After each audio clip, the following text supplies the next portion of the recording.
മുമ്പത്തെ സിനിമകളിൽ എങ്ങനെയാന്ന് വെച്ചാ എടാ എനിക്കിങ്ങനെ തോന്നുന്നു, ഞാൻ പറയൂല, ആ ഞാൻ ആ മനസ്സിൽ വെച്ചേക്കും. കാരണം പറഞ്ഞ തെറ്റാവോ ആ തെറ്റാവോ നമ്മളെ ഉള്ളിലെ സാധനം. അപ്പൊ അതെന്നെ ഭയങ്കരമായിട്ട് എന്നെ കുറച്ച് പ്രശ്നങ്ങൾ ഉണ്ടാക്കിയിട്ടുണ്ട് എൻ്റെ കരിയറിൽ. അപ്പൊ അതെടുത്ത് മാറ്റുക. നമ്മുടെ ഡയറക്ടറിനോട് നമ്മളൊരു ഒരു ഡൗട്ട് ചോദിക്കുന്നതിൽ ഒരു തെറ്റും ഇല്ലല്ലോ. ഉം. അല്ലെങ്കിൽ നമ്മൾ എനിക്കിതാണ് ഒന്ന് ഇത് നോക്കാം, ഡയറക്ടർ പറയും വേണ്ട മറ്റേതിനെ മതി നോക്കിയേ, ചോദിച്ച ഒരു സന്തോഷമെങ്കിലും നമുക്ക് ഉണ്ടാവില്ല ബ്രോ. അപ്പം എപ്പോഴും ഇപ്പം എനിക്ക് തോന്നിയിട്ടുണ്ട്, അതായത് നമ്മൾ ഇനിയിപ്പോൾ ഒരു പടം ചെയ്യണം, നമ്മൾ ഒരിക്കലും ഒരു കൺഫ്യൂഷന്റെ ബേസിസിൽ ക്യാമറയുടെ ഫ്രണ്ടിൽ നിൽക്കരുത്. ഓക്കെ. ആ കണ്ടുപിടിക്കും ആ അത്. ആ ആ നമ്മുടെ ഫുൾ ക്ലാരിറ്റി ഇതാണ്, ഇങ്ങനെയൊക്കെയാണ് നമ്മളെ പരിപാടി, ഇങ്ങനെയായിരിക്കും എൻ്റെ ചിന്ത എന്നുള്ള രീതിയിൽ നമ്മൾ ഭയങ്കര കോൺഫിഡൻ്റ് ആയിരിക്കുംടാ. എനിക്ക് ഈ പടത്തിൽ മൊത്തം അങ്ങനെയായിരുന്നു. എൻ്റെ ഡൗട്ടുകളെല്ലാം ഞാൻ ക്ലിയർ ചെയ്താണ്. കൺവിക്ഷൻ ഉണ്ട്, നന്നായിട്ട് അറിയാം എന്താ ചെയ്യണേന്ന്. ഞാൻ ചോദിച്ചാ പോയത്. എൻ്റെതായിട്ടുള്ള സജഷൻ ഞാൻ ചോദിക്കും, സാറ് പറയും, ചിലപ്പോൾ പറയും എടാ വേണ്ട, ഓക്കെ സാർ. പക്ഷെ സാറിൻ്റെ പെർമിഷനോടെയാണ് ഞാൻ ചെയ്യുന്നത്. പക്ഷെ ചെയ്യുന്നതിന് മുന്നേ ഞാൻ പറഞ്ഞ് ചോദിച്ചിട്ടാണ് ഞാൻ ചെയ്യുന്നത്. ഒരു ഡൗട്ടിൻ്റെ പുറത്തും ഞാൻ ഇതിനകത്ത് ചെയ്തിട്ടില്ലായിരുന്നു.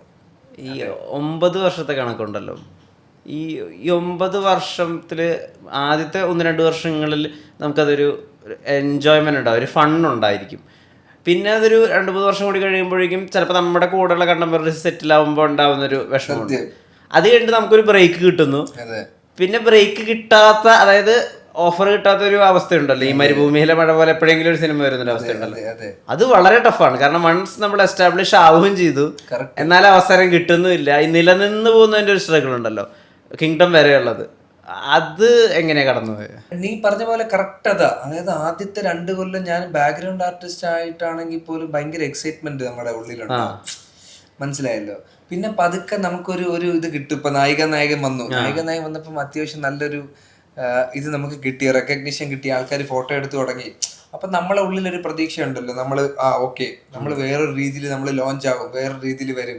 അപ്പം ഉണ്ടായ സിനിമകൾ നടന്നില്ല. അപ്പൊ വീണ്ടും ഞാൻ ഒന്നേന്ന് തുടങ്ങണം.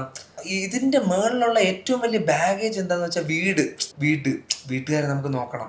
അപ്പം നമുക്കൊരു ജോലി, നമുക്ക് സമ്പാദ്യം, ഇതെല്ലാമാണ് നമ്മുടെ ഏറ്റവും വലിയൊരു ബാഗേജ്. അപ്പം ഇതാണ് എൻ്റെ ഉള്ളിൽ ഇങ്ങനെ കറങ്ങുന്ന. ഓരോ സിനിമ ഡ്രോപ്പ് ആകുമ്പോഴും കരഞ്ഞിട്ട് വരെയുണ്ട്. അപ്പം ഇതെല്ലാം ഇത് കാരണമാണ്. ഒന്നും ചെയ്തു കൊടുക്കാൻ പറ്റണില്ല വീട്ടില്. കൂട്ടുകാരന്മാരെല്ലാം സെറ്റിൽ ആവുന്നുണ്ട്.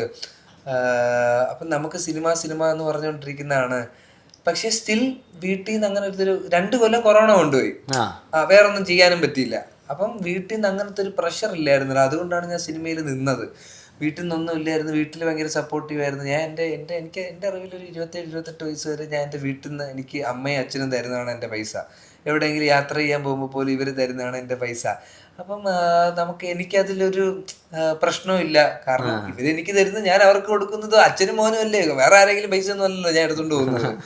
ഒരു പോയിന്റിൽ മറ്റുള്ളവരിങ്ങനെ ഹിറ്റടിക്കുന്നു വരുന്നു എന്ന് പറയുമ്പോൾ നമ്മൾ സോഷ്യൽ മീഡിയ ഭയങ്കരമായിട്ട് ഉപയോഗിച്ചിട്ട് ഞാൻ ഈ സോഷ്യൽ മീഡിയ എല്ലാം ഡിലീറ്റ് ചെയ്ത് 1 മാസം ഉപയോഗിക്കാൻ ഞാൻ ഇരുന്നിട്ടുണ്ട്. കാരണം മെന്റലി ഭയങ്കര ബുദ്ധിമുട്ടായിട്ട് ഒരു പോയിന്റിൽ. പിന്നെ പിന്നെ പിന്നെ ഞാൻ പൊതുവെ എല്ലാവരും ഇന്റർവ്യൂസും ഓഡിയോ ലോഞ്ചൊക്കെ കാണുന്നത്. അപ്പം ധനുഷ് ഒരു പരിപാടി പറയും, അതായത് മറ്റുള്ളവ ഓടണുണ്ടോ ഇല്ലയോ എന്നുള്ളതല്ല, നമ്മൾ ഓടണുണ്ടോ നീ അത് നോക്ക് എന്ന് പറയുന്നൊരു സാധനമുണ്ട്. ആലോചിക്കുമ്പോൾ ശരിയാടാ. അന്ന് എനിക്കിപ്പോൾ സിനിമകൾ കുറവാണെങ്കിൽ പോലും നായികൻ കഴിഞ്ഞിട്ട് 4 പേരെന്നെ കാണുമ്പോൾ ചേട്ടാ നായികനായകനിൽ വെങ്കിച്ചേട്ടനല്ലേ ചോദിക്കുമ്പോൾ ആ സ്ഥാനത്ത് നിൽക്കാൻ ആഗ്രഹിക്കുന്ന ഒരുപാട് ആൾക്കാരുണ്ട് പുറത്ത്. ഡെഫിനറ്റ്ലി ഒരുപാട് ആൾക്കാരുണ്ട്. അപ്പം അവരുടെ ഒരു പ്രതിനിധിയായിട്ട് ഞാൻ ഇവിടെ നിൽക്കുമ്പോൾ ആ സ്ഥാനം ഞാൻ റെസ്പെക്ട് ചെയ്തില്ലെങ്കിൽ ഞാൻ പിന്നെ എന്താ എക്സ്പെക്ട് ചെയ്യണത്? ഞാൻ എന്താ മമ്മൂക്കെ പോലെ ഒരു സംഭവമാണോ എക്സ്പെക്ട് ചെയ്യണത്? ആഗ്രഹമാണത്.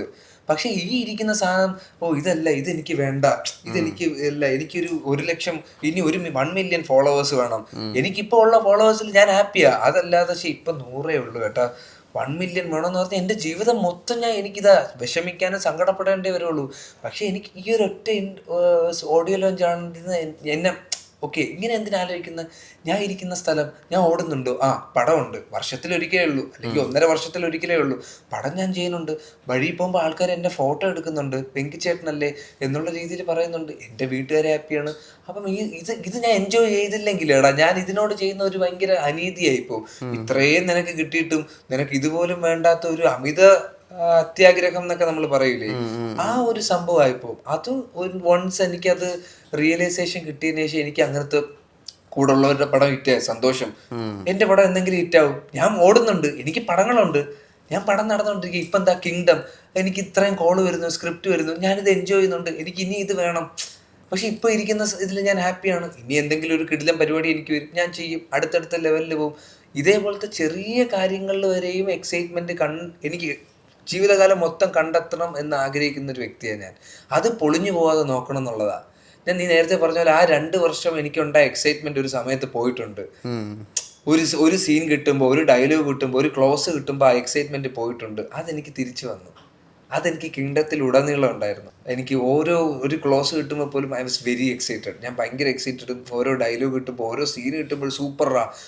കാരണം ഇപ്പൊ കിങ്ഡം പടത്തിൽ ഇന്റർമിഷൻ കഴിഞ്ഞ ഉടനെ ഒരു സീനുണ്ട് ബാബുരാജ് ചേട്ടനുമായിട്ട്. പുള്ളി എൻ്റെ അടുത്ത് ഒരു പരിപാടി പറയുന്നത് അത് റീഷൂട്ട് ചെയ്ത സീനാ. ആ സീൻ വീണ്ടും എടുത്തതാ, അച്ഛൻ്റെ അടുത്തുള്ള പരിപാടി ഒന്നും കൂടെ കാണിക്കാൻ വേണ്ടി. ആ സീൻ കിട്ടിയപ്പോൾ ഞാൻ ഭയങ്കര ഹാപ്പി. എനിക്ക് എക്സ്ട്രാ ഒരു സീനും കൂടെ കിട്ടുകയാണ്. അപ്പൊ ആ സാധനം എനിക്ക് തിരിച്ച് ആ എക്സൈറ്റ്മെന്റ് വന്നു.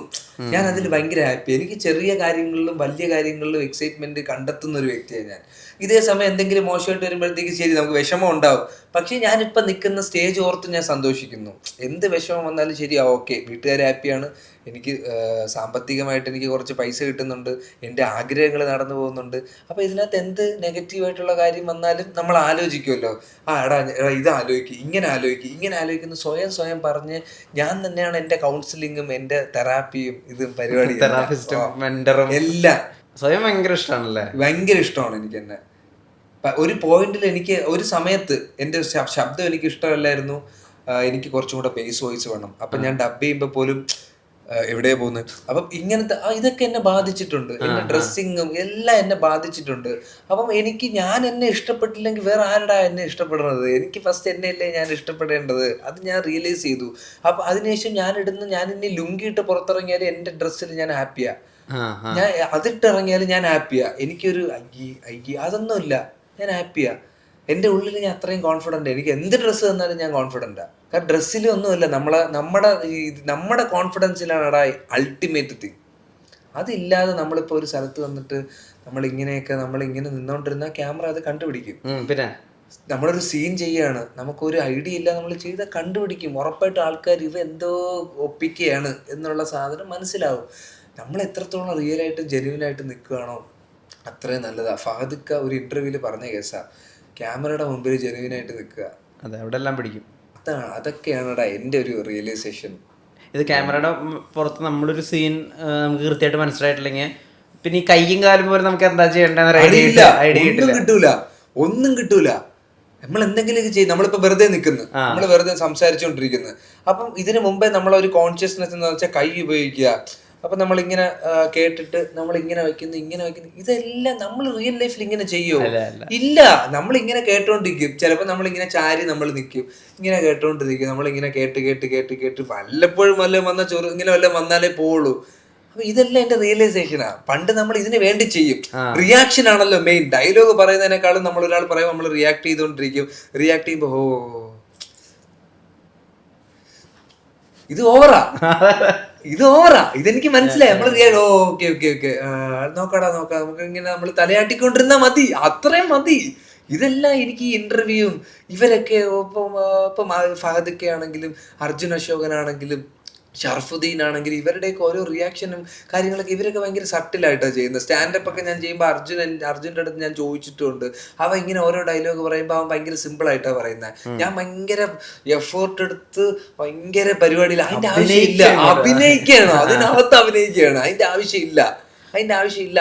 അന്നത്തെ സമയത്തൊക്കെ ഒരു ക്ലോസ് വന്നാൽ എനിക്ക് കുറച്ചും കൂടെ പേടിയാണ്. ക്ലോസ് കുറച്ചും കൂടെ ഇതാക്കണം. ആ എക്സൈറ്റ്മെന്റ് അല്ലേ എനിക്ക്. ക്ലോസ് എന്ന് പറഞ്ഞ പേടിയാ. പിന്നെ അതെനിക്കിപ്പോ ഒരു എക്സൈറ്റ്മെന്റാ. ക്ലോസ് വെച്ചാൽ ഞാൻ ഭയങ്കര ഹാപ്പിയാ. പിന്നെ എനിക്ക് അങ്ങനെ ഇപ്പം ഒരു ടേക്കിൽ തീർക്കണം അങ്ങനത്തെ ബാഗേജ് ഇല്ലടാ. അതും എനിക്ക് പല ഇന്റർവ്യൂസും കണ്ടാണ് പലരും പറയും ടേക്കിലല്ല കാര്യം.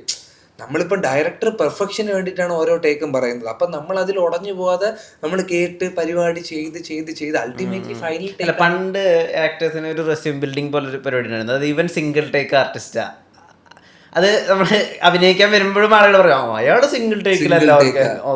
ഇതൊരു ബാഗേജാണ്, ഭയങ്കര ബാഗേജാണ്. ഇതൊരു പ്രഷറാണ് നമുക്ക്. നമ്മളിങ്ങനെ നിന്നിട്ട് പോകുമ്പം ഓക്കെ ഇപ്പൊ നമ്മളൊരു 4 പേരുണ്ട്.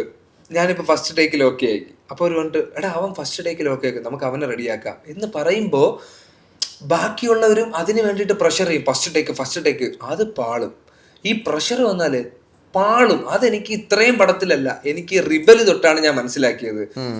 അതും വിജയ് സേതുപതിയുടെ ഇന്റർവ്യൂ, ത്യാഗരാജ കുമാരരാജ സൂപ്പർ ഡീലക്സിൽ എന്തോ ചെയ്തുകൊണ്ടിരുന്ന സമയത്ത് ഇങ്ങനെ പറഞ്ഞിട്ടുണ്ട്, കുറെ ടേക്ക് പോയാലും പ്രശ്നം. കുറെ ടേക്ക് അതായത് നമ്മുടെ ഫൈനൽ ടേക്ക് ആയിരിക്കും. അതെ അതെ, അല്ലെ ചിലപ്പോ അല്ലെ ഏതെങ്കിലും ഒരു ടേക്ക് ആയിരിക്കും ചിലപ്പോ പറയാൻ പറ്റില്ല. നമ്മളിപ്പോ 4 ടേക്ക് എടുത്ത് ചിലപ്പോ ആദ്യത്തെ ടേക്ക് ആയിരിക്കും ഇത് ഫിക്സ് ചെയ്യുന്നത്. പക്ഷേ ഈ 4 ടേക്ക് ഡയറക്ടറിന്റെ പെർഫെക്ഷന് വേണ്ടിയിട്ടാണ്. പുള്ളിക്കൊരു വിഷൻ ഉണ്ട്, അതിലേക്ക് നമ്മൾ എത്തുകയാണല്ലോ. അപ്പൊ അതിനു വേണ്ടി ചെയ്യുമ്പോൾ നമുക്ക് എന്തിനാണ് അങ്ങനെ ഒരു പ്രഷർ? ക്യാമറയുടെ ഫ്രണ്ടിൽ ഇത്രയും പ്രഷർ ഇട്ട് ഇഷ്ടപ്പെട്ട ഒരു ജോലി ചെയ്യുന്നു, അതേ പ്രഷറോട് കൂടി ചെയ്താൽ എങ്ങനെ ഇരിക്കും? അതാ അവസ്ഥ. ഞാൻ ഭയങ്കര റിലാക്സ്ഡ് ആണ്.